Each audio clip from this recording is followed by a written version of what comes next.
Nicolás Maduro. Muerte, terrorismo, narcotráfico, destrucción. Hugo Chávez. El padre de la criatura criminal.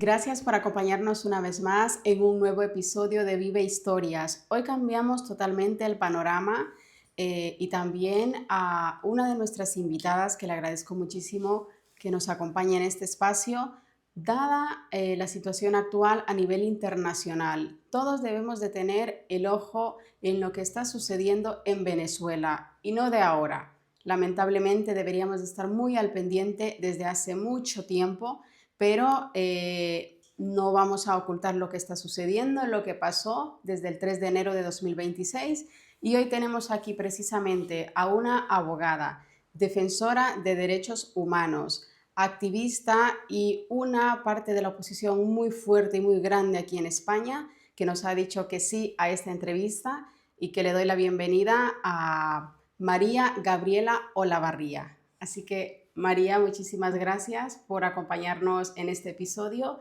porque entiendo que estás a mil cosas, sobre todo en estas fechas. Es muy reciente todo lo que ha pasado, y que verdaderamente nos acompañes aquí para mí es muy grato, que nos puedas compartir desde todo tu conocimiento qué está sucediendo realmente con todo esto en Venezuela. Bienvenida. Muchísimas gracias a ti, Marcela, y a tu audiencia por este espacio que agradecemos profundamente los venezolanos para poder llevar la verdad de lo que está ocurriendo en este momento en Venezuela.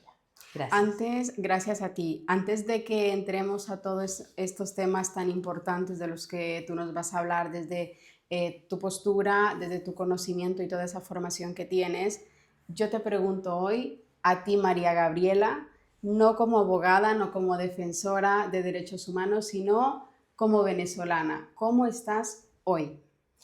Mira, yo particularmente me siento muy confiada porque se ha venido realizando un trabajo durante muchos años y más, digamos, los últimos 3 años, que ha unificado a todos los venezolanos, que nos ha enseñado a tener, digamos, calma ante situaciones muy complejas, ya que llevamos muchísimos años viviendo esta situación, ya 27 años bajo la figura de un régimen que se fue transformando de un gobierno populista autoritario a una organización criminal, y que lamentablemente nos llevó a la pérdida del Estado de Derecho, a la pérdida de la democracia. Como ser humano, evidentemente hay mucha tensión que uno está viviendo, porque bueno, todos tenemos amigos, familiares en Venezuela, y pues evidentemente eso nos genera preocupación. No solamente por lo que se vive en este momento, sino por lo que se vive desde hace muchos años. No hay electricidad, no hay luz. Ahorita, por supuesto, cuesta más el tema de los productos, la inflación. Entonces, hay una cantidad de cosas, la persecución que no cesa, no hay libertades de ningún tipo, y bueno, eso nos genera muchísima inquietud, ¿no? Pero me siento confiada, confío en el liderazgo de María Corina Machado, de Edmundo González, y también confío en las acciones que está llevando a cabo el presidente Trump. De esa forma uno está como en un cóctel de emociones, pero me siento tranquila y confiada. Claro, yo creo que la noticia de el 3 de enero, la captura de Nicolás Maduro y su esposa Cilia Flores, evidentemente nos ha dejado sorprendidos absolutamente a todos a nivel internacional, y por supuesto a los venezolanos, ¿no? Aquellos que están fuera. ¿Dónde recibes tú? Es decir, ¿en qué momento te enteras de esta situación? ¿Cómo te enteras? ¿Quién te lo informa? ¿Lo ves a través de las noticias? ¿Cómo fue ese momento en el que tú te das cuenta de que han capturado a Nicolás Maduro? Mira, como venimos viviendo momentos tan inquietantes, digamos que el sueño de los venezolanos como que se ve bastante perturbado y limitado, ¿no? Entonces uno está todo el tiempo, sobre todo por la diferencia horaria, tenemos una diferencia horaria en este momento de 5 horas con Venezuela. Entonces normalmente la madrugada nuestra suele ser como una tensa calma. Ese día estábamos, yo justamente no había dormido porque había estado con temas revisando las noticias. Además vivimos momentos muy emocionantes luego de la entrega del premio Nobel, Y en la mañana justamente habíamos despedido a una amiga de mi hijo que viajaba para Italia y nos quedamos prácticamente sin dormir porque ya se tenía que ir a las 5:30.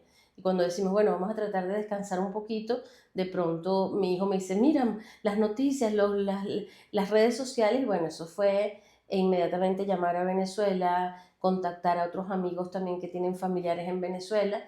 Y bueno, fueron momentos de mucha incertidumbre, porque obviamente la desinformación en ese momento es grande, ¿no? Y mientras se alinea toda la información, pues bueno, y pasó todo muy rápido, porque de ver unas escenas donde tú veías todo lo que habían filmado digamos, en lo que es el Ávila, una montaña que es nuestro Cerro Ávila, y había un grupo de jóvenes que aparentemente estaban acampando allí, y fueron las imágenes que más se viralizaron, ¿no?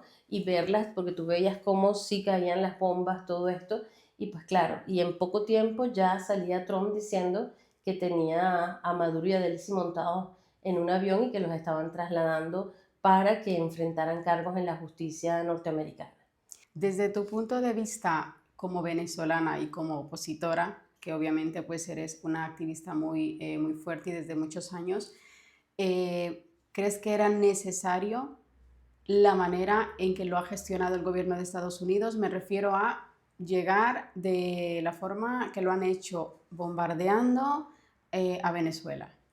Mira, yo voy a hacer solamente, digamos, un análisis muy pragmático, ¿no?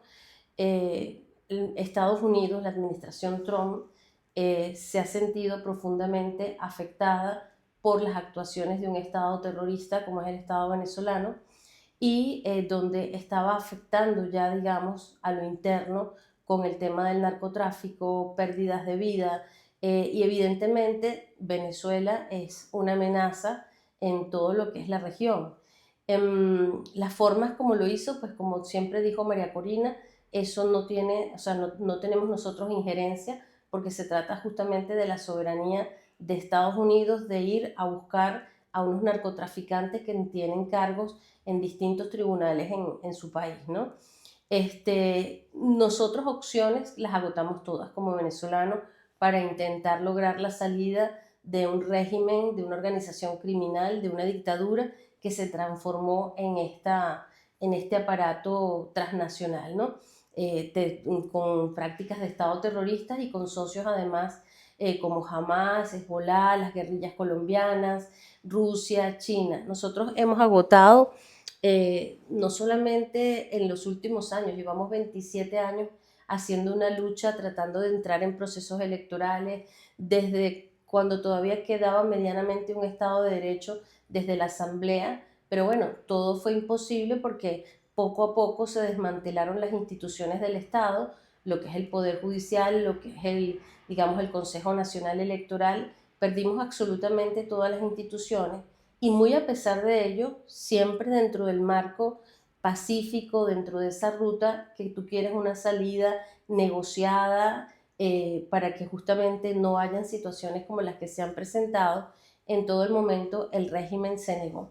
Ganamos unas elecciones el 28 de julio, un 70-30 que hubiese podido haber sido un 90-10, porque 4 millones de venezolanos en el exterior no pudimos ejercer nuestro derecho al voto, y otros tantos millones de venezolanos adentro, sobre todo los jóvenes, no les permitieron hacer su registro para ejercer su derecho al voto por vez primera. Y a muchos otros los mudaron de centros electorales. Por ejemplo, si estabas en la ciudad de Caracas, te ponían a votar en Barcelona, es decir, era casi imposible ejercer el derecho al voto.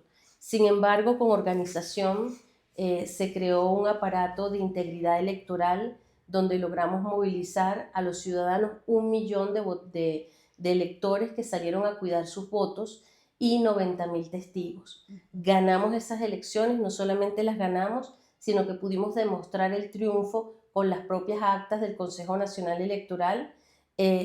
Además tuvimos el apoyo de los militares, porque para poder nosotros sacar las actas también hubo el apoyo por parte de ellos para que nosotros retiráramos las actas que por derecho nos correspondía. Pero además no solo eso, en los propios centros electorales donde ellos votaban también perdió Nicolás Maduro. Es decir, nosotros hicimos todo en ese camino, y desde el 28 de julio hasta las fechas antes de que ocurriera el 3 de enero, tanto el presidente Edmundo González como María Corina siempre hicieron un llamado para la salida, para que fuera una salida ordenada, donde se le daban los incentivos y las garantías necesarias, pero bueno, no accedieron a hacerlo y pues bueno, llegamos a lo que estamos, que fue lo que pasó el 3 de enero, ¿no? Claro. Y ahora mismo, bueno, sabemos que está al cargo o en el mando de Venezuela de alguna manera Delcy Rodríguez, pero por lo tanto el gobierno continúa siempre en manos del chavismo, ¿no? ¿Qué supone para ustedes actualmente que continúe aún bajo ese régimen? Bueno, nosotros entendemos que estamos en una fase de desmantelamiento, ¿no?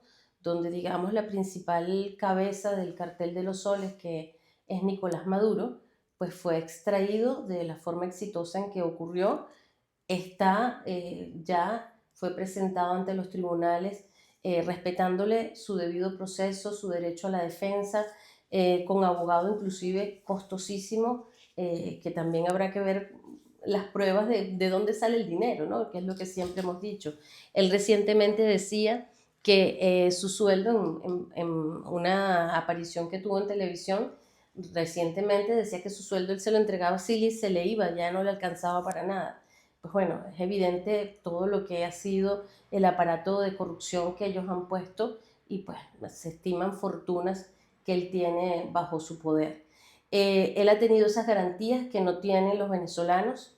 Los venezolanos hoy en día, en este momento, siguen habiendo cerca de más de 800 presos políticos, y Delcy lo que es parte de esa misma organización. Ella, más que un currículum vitae, pues tiene también un prontuario donde está sancionada por el propio gobierno norteamericano y también por la Unión Europea. Pero entendemos que Trump ha logrado entrar en un espacio de negociación para desarticular lo que es esa organización criminal, porque eso es lo que está a todas luces él demostrando, ¿no? Recientemente ha tenido reuniones incluso para los temas petroleros, va a tener un espacio con María Corina Machado la próxima semana, Dios mediante, y bueno, ahí lo que estamos viendo es que él está tratando de hacer también quirúrgicamente, él con el menor costo posible, tanto para Estados Unidos como para los venezolanos, esta operación de desmantelamiento. Y para nosotros realmente lograr entrar en una fase de transición, tiene que terminar de ocurrir la liberación absoluta de los presos políticos, que ya desde hace 2 noches habían dicho que sí, que iba a comenzar, y tan solo el día de hoy hay 9 presos confirmados por el Foro Penal y por los organismos que manejan el tema de derechos humanos, como el Comité de Derechos Humanos que manejamos dentro de 20 Venezuela también. Entonces, evidentemente, allí está en este momento una fase importante que veremos desarrollarse en horas, que es que se termine de cumplir lo que Trump le dijo, que hay que liberar a los presos políticos, y donde él ha muchas veces dicho públicamente que él no está jugando, o sea, que él está pidiendo que se hagan una cantidad de cosas y que si no las hace, pues le puede ir peor que a Maduro. Entonces yo creo que hay que verlo desde allí, desde lo complejo que es llevar a cabo una transición para desmantelar una organización criminal y volver a estabilizar el país para que podamos recuperar, volver a poner instituciones al servicio de los venezolanos, instituciones como el Poder Judicial, la Asamblea, donde recae, digamos, la función legislativa y todos los poderes públicos como tal. Entonces, es un proceso que no es sencillo, donde hay mucha especulación además, donde lamentablemente los laboratorios de comunicación también hacen el juego político como si esto fuera un tema de derechas o de izquierdas, cuando realmente se trata de un país que perdió su soberanía, porque realmente la soberanía de Venezuela recae en Cuba, en China, en Rusia, pero no en Venezuela. Y lo que estamos justamente es tratando de recuperar esa soberanía, y pues en este momento lo que tenemos es una Venezuela que se encuentra en un proceso de desmantelamiento de esa organización criminal. Ya que lo mencionabas, el tema de la transición, que lo hablaba Donald Trump también en sus declaraciones, una transición justa, ¿no? Pero realmente desde tu punto de vista, ¿crees que sí es el objetivo o es más que una transición, es un cambio de nombres, de capturo a Nicolás Maduro, pero luego nombro a esta persona que continúe bajo mis indicaciones? Mira, nosotros confiamos en nuestro principal aliado, que es Estados Unidos, un país que tiene más de 200 años con una democracia en vigencia y en funcionamiento. Eh, em, Trump está simplemente haciendo lo que beneficia a su país y que beneficia también al hemisferio, es decir, sacar algo que representa un peligro, que es una organización criminal donde está el narcotráfico que causa tanto daño, no solamente a Estados Unidos, a muchísimos países y por supuesto a las poblaciones de cada país. Y por otro lado, lo que es la amenaza de que las democracias del mundo se vean desestabilizadas por un tema geopolítico que al final lo que busca es extender estas estructuras criminales y llevarlas al poder. En Venezuela finalmente se puede decir que se hizo realidad el sueño de Pablo Escobar de llegar a la presidencia y desde allí manejar toda una estructura criminal. Y esa es la realidad muy triste y muy dura de decir, pero es la realidad de Venezuela. Desde la oposición, ¿estaban preparados para este escenario? ¿Fue algo demasiado tarde o pronto? Es decir, ahora que ha llegado el momento, ¿cómo lo ven desde vuestro Mira, punto de vista? nosotros desde la oposición, el equipo de María Corina y el presidente Edmundo González, como lo venían diciendo desde el momento mismo en que ganaron las elecciones el 28 de julio e incluso antes, en octubre de 2023, cuando ganó María Corina las primarias, se ha presentado un programa sólido de gobierno hecho por distintos técnicos y especialistas en todas las áreas necesarias para recuperar a Venezuela. Nosotros estamos listos, no solamente nosotros, digamos, lo que son los equipos políticos, los venezolanos, que es lo más importante, que es el eje de todo esto, porque al final quien ha hecho posible que lleguemos aquí ha sido toda la población venezolana, que se unificó, que entendió que esto era una lucha existencial y para muchos, aunque les cause gracia, es una lucha espiritual porque verdaderamente esta es una lucha entre el bien y el mal. Y estamos preparados, lo demostramos en la primaria, lo demostramos en las elecciones del 28 de julio y durante todo este tiempo que hemos resistido con más de 2.500 presos políticos luego del 28 de julio y una puerta giratoria que mantiene siempre una cifra entre 800 y 1.000 presos políticos, con cifras, las últimas eran 68 desaparecidos, o sea, personas que están bajo desaparición forzada, y la sistemática violación de derechos humanos, que además no lo decimos los venezolanos, lo dicen informes serios, como es el de la Comisión de Verificación de los Hechos de la ONU o la Comisión Interamericana de Derechos Humanos, que ratifican que en Venezuela hay prácticas de Estado terrorista, que hay crímenes de lesa humanidad y que hay una sistemática violación de los derechos humanos de los venezolanos, no solamente de los que han privado injustamente de su libertad, sino de las condiciones y la crisis humanitaria en la que vivimos actualmente los venezolanos. Creo que el éxodo de más de 8 millones de venezolanos que estamos por todo el mundo es una evidencia de ello, ¿no? Y también la organización que somos capaces de desarrollar ha sido visible cuando durante todo este tiempo hemos logrado hacer protestas o activismos globales a nivel mundial, alcanzando este último luego del 3 de enero, lo que fue sábado y domingo, estuvimos en más de 30 países y en más de 130 ciudades, organizados y presentes, visibilizando la verdad de lo que pasa en Venezuela. Es decir, los venezolanos y nuestro liderazgo político está listo para asumir una transición y avanzar hacia la democracia que debe volver a Venezuela, la reconstrucción del Estado de Derecho y finalmente comenzar a ofrecerles una vida digna a todos los venezolanos, donde todos sean incluidos, donde todos puedan tener oportunidades y donde también se abra la puerta para que finalmente podamos regresar y abrazarnos con nuestras familias en Venezuela.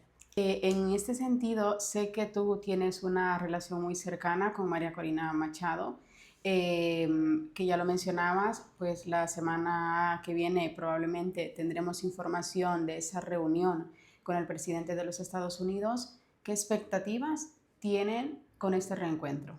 Bueno, mira, yo creo que es un escenario en el que finalmente podrá María Corina exponer directamente al presidente Trump pues lo que han venido conversando, porque evidentemente han tenido contacto a través de distintos representantes que no me corresponde a mí hablar sobre el tema, porque para eso tenemos justamente, digamos, un equipo que maneja todo lo que son asuntos internacionales, ¿no?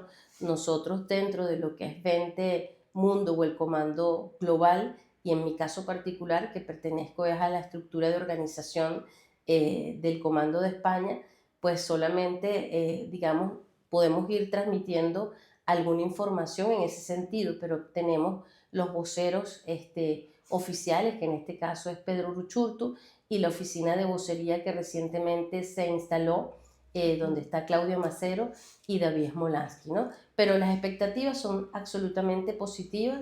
Vuelvo y te repito, estamos en un marco donde sabemos que hay muy buenas relaciones y que el principal aliado, como bien lo ha dicho María Corina, es Estados Unidos, a quien le agradecemos que hayamos podido finalmente sacar la cabeza del cartel de los soles. Es el comienzo, porque esto apenas está comenzando y no ha terminado, pero tenemos muchísima confianza y muchísima expectativa y alegría porque se dé esa reunión donde podrán hablar de múltiples asuntos María Corina y el presidente Trump.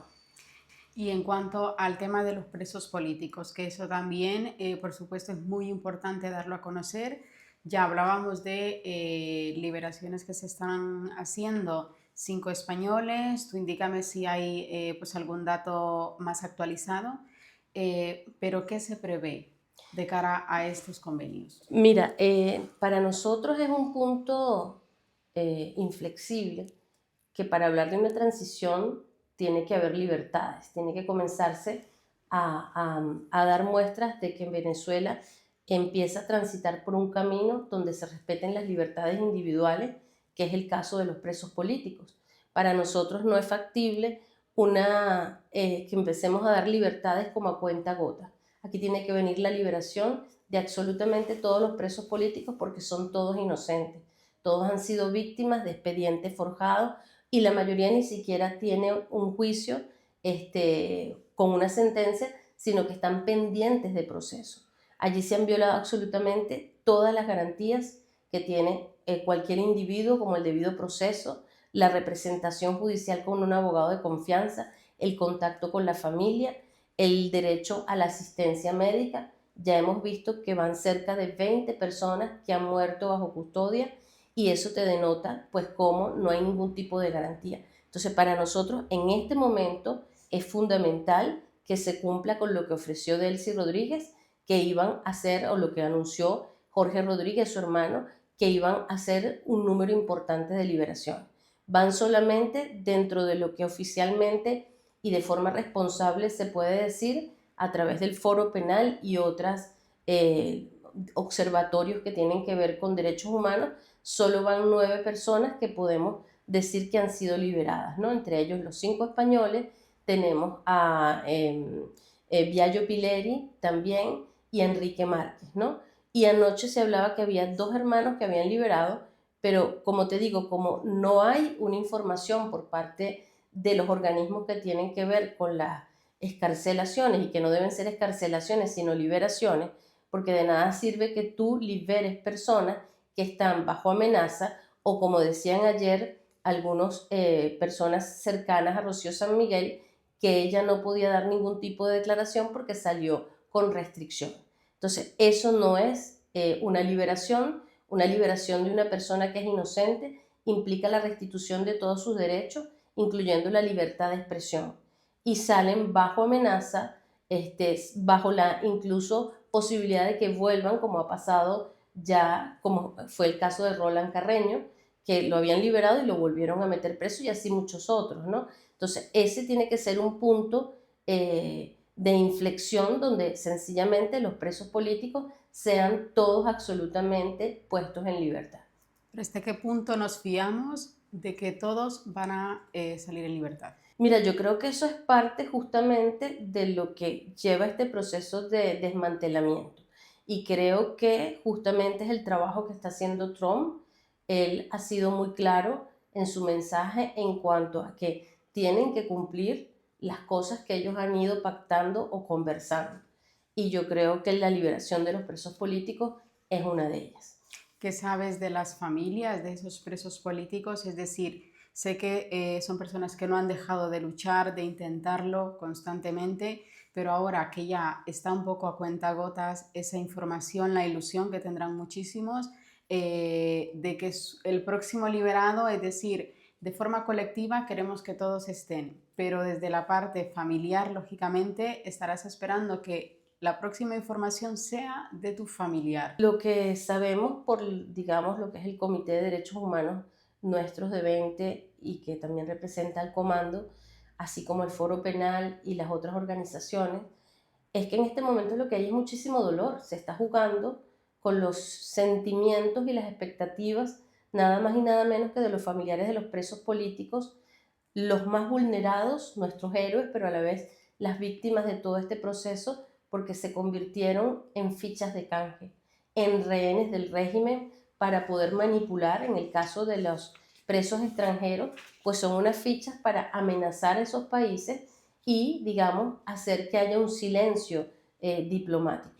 En estos momentos hay horas de muchísima tensión, de muchísimo sufrimiento para los familiares. Han estado el día anoche, estuvieron en vigilia permanente frente a los centros de reclusión, esperando, porque como no hay ese mecanismo que debería haber, donde te informan que va a haber una liberación y deberían haber unas listas, no existen listas, entonces lo que hay es una expectativa tremenda y una incertidumbre con personas familiares que además viven mucho muy lejos de los centros de reclusión, que ese es otro tema, ¿no? Lo que cuesta a los familiares de presos políticos, que muchísimos de ellos son personas humildes, que más bien requieren de ayudas económicas para poder estar allí presentes, han dejado sus trabajos, la familia la tienen rota porque están entre darle las atenciones, de llevar los alimentos, de llevar las cosas que necesitan sus familiares, lavar la ropa y devolverla. Es una rutina desgastante, humillante y dolorosa. Esa es la realidad de lo que viven los familiares de los presos políticos. ¿Hay casos grandes que se conozcan incluso de tortura a los presos políticos? Esto es una manera de tortura. La Claro. incertidumbre, la desinformación, el juego psicológico de sales pero no sales, y en los últimos días había sido terrible, lo había dicho María Corina Machado, que ella había recibido noticias de los familiares de los presos políticos donde ellos estaban siendo amenazados, que si había cualquier actuación de parte de la administración de Trump, ellos serían las principales víctimas. Esa es la realidad, el juego perverso y macabro que hace el régimen con los presos políticos. ¿Cómo se encuentra la oposición? ¿Mucho más unida que nunca, podrías decir? Estamos muy unidos como lo que se logró luego de ese proceso de primarias, donde se estableció un liderazgo a través del voto, donde María Corina Machado alcanzó más del 92% de los votos, y las elecciones donde, a pesar de ella no ser candidata, pues se logró que el presidente Edmundo González fuera el candidato y todos apoyaron esa candidatura de forma unánime. Estamos absolutamente unidos, no solamente lo que tiene que ver con los liderazgos políticos, las organizaciones políticas, sino también la sociedad civil está unida en un solo objetivo, que es alcanzar la libertad de Venezuela. ¿Tú crees que los venezolanos están cansados, están agotados de luchar, de pedir ayuda también a nivel internacional, de gritarle al mundo que no estaban siendo escuchados de alguna manera? Y todo esto que está pasando a lo mejor es esa fuerza que luego no tienes ni idea de dónde sale. Mira, el cansancio es evidente, hay un cansancio que es el desgaste de años de lucha y de sufrimiento, de dolor, de una crisis humanitaria devoradora donde los salarios son $2 y que con los bonos te llega a $130, pero la canasta está sobre los 400 o 600 dólares. Entonces hay un desgaste porque hay que sobrevivir. Pero el venezolano sí ha demostrado algo importante, es su voluntad, su fe, su esperanza y su capacidad de resiliencia para mantenerse en la lucha. Son 27 años donde no se ha abandonado la lucha y la voluntad férrea de todos los venezolanos de recuperar una vida digna, y que hemos entendido que esta lucha es existencial, porque realmente o vencemos o perdemos, porque ya el país lo perdimos, pero se trata de perder la vida, se trata de perder la esperanza, se trata de perder la posibilidad de tener un país libre. Y estamos absolutamente convencidos de que no hay otra opción sino lograr la libertad de Venezuela. Y eso nos saca, o sea, esa esperanza del reencuentro de esos 8 millones de venezolanos, que no todos volverán a Venezuela, pero que tengas la oportunidad de ir a tu país, a abrazar a tus seres queridos cuando tú quieras, que si fallece un familiar tú agarras un boleto de avión y llegas, y no que tengas que ver todo ese proceso donde entierran a tu familiar o lo creman a través de una pantalla de teléfono. Eso tiene, esa es la voluntad, esa es la fuerza o la energía que nace desde el corazón y del amor que tenemos por Venezuela y por los venezolanos. ¿Tú hace cuánto tiempo estás fuera de Venezuela? Yo tengo ya 8 años fuera de Venezuela. ¿Qué sientes pensar el día en que vuelvas a poder visitar a tu país? Bueno, yo tengo una emoción profunda de que se acerca el momento. Creo que definir qué se siente debe ser muy complejo porque es como un alcacércer de emociones, una efervescencia donde tienes la emoción de que vas a llegar finalmente después de 8 años a abrazar a tus amigos, a tus familiares, que vuelves a pisar tu tierra, que hueles a tu país porque son olores, son sabores, la esperanza de volver a empezar nuevamente desde el aspecto personal, profesional, familiar y sobre todo la ilusión de poder aportar algo en la reconstrucción y estar donde uno sea más útil en la reconstrucción del país. Es muy difícil de definir porque es absolutamente emotivo, ¿no? Y creo que es como que entras en un shock emocional, pero sí hay mucha, de mi parte en este momento tengo muchísima esperanza de volver y tengo puesto toda mi energía y todo mi empeño en poder aportar desde aquí lo que pueda para hacer factible también ese día. Cuando salta la noticia, ¿no?, de lo que gira ahora mismo pues, en torno a la captura de Nicolás Maduro, luego pudimos ver a través de las informaciones de los telediarios los venezolanos, que es algo muy personal, que yo desde mi punto de vista lo respeto totalmente, celebrando, ¿no? Salieron a las calles, las redes sociales explotaron, pero hay muchas opiniones encontradas. ¿Qué dices tú a todas esas personas que ahora mismo apoyan de alguna manera? Perfecto, los venezolanos están felices por la captura porque esto es algo que realmente lo esperaban, ya lo dices tú, llevan 27 años con esta situación. Pero también están todas las opiniones un poco en contra, ¿no?, de la forma en que Estados Unidos implementa sus medidas, que los venezolanos al final no se dan cuenta de la gravedad del asunto, que Donald Trump tomará luego también las riendas de vuestro país. ¿Qué dices tú como venezolana? Porque es muy fácil desde fuera, no siendo venezolano, opinar también, de decir esto está mal, esto no está bien, esto no lo aceptes, pero también es muy importante dejarles celebrar y dejar desde esa parte que lo decías tú muy emotiva, porque es algo muy personal que solo ustedes lo han vivido y lo han sabido en carne propia. Entonces, ¿qué le dices pues a toda esa gente que opina de una y otra manera ante toda la Mira, yo situación? creo que tenemos el derecho, como decía una persona que vi, que se hizo viral su video donde ella decía, por favor, déjennos llorar, déjennos celebrar. Son 27 años de sufrimiento y no nos van a decir a nosotros los venezolanos cómo vivir el momento. Evidentemente una celebración implica el fin de algo que ha salido ya por completo y donde entonces tú entras en ese marco de celebración. Pero evidentemente la salida, la extracción de Nicolás Maduro y de Cilia Flores y verlos sentados ante un tribunal federal en Estados Unidos siendo juzgados por sus crímenes, por su terrorismo, pues evidentemente para el venezolano representa un momento de satisfacción porque sientes que finalmente la justicia llegó. Y cuando la justicia llega es un símbolo de que se acerca la paz y la paz se celebra. Cuando tú acercas a una transición y donde dices voy a volver a vivir como vive el resto del mundo, eso evidentemente genera alegría y es nuestro derecho de celebrarlo. No podemos celebrar digamos literalmente, hasta que no estén liberados absolutamente todos los presos políticos y hasta que no haya el desmantelamiento completo de esa organización criminal y podamos entrar en la transición donde por supuesto, se respete el mandato que dimos los venezolanos el 28 de julio, donde escogimos a Edmundo González como presidente de todos los venezolanos. Cuando entremos en ese proceso, allí, por supuesto, será la plena celebración.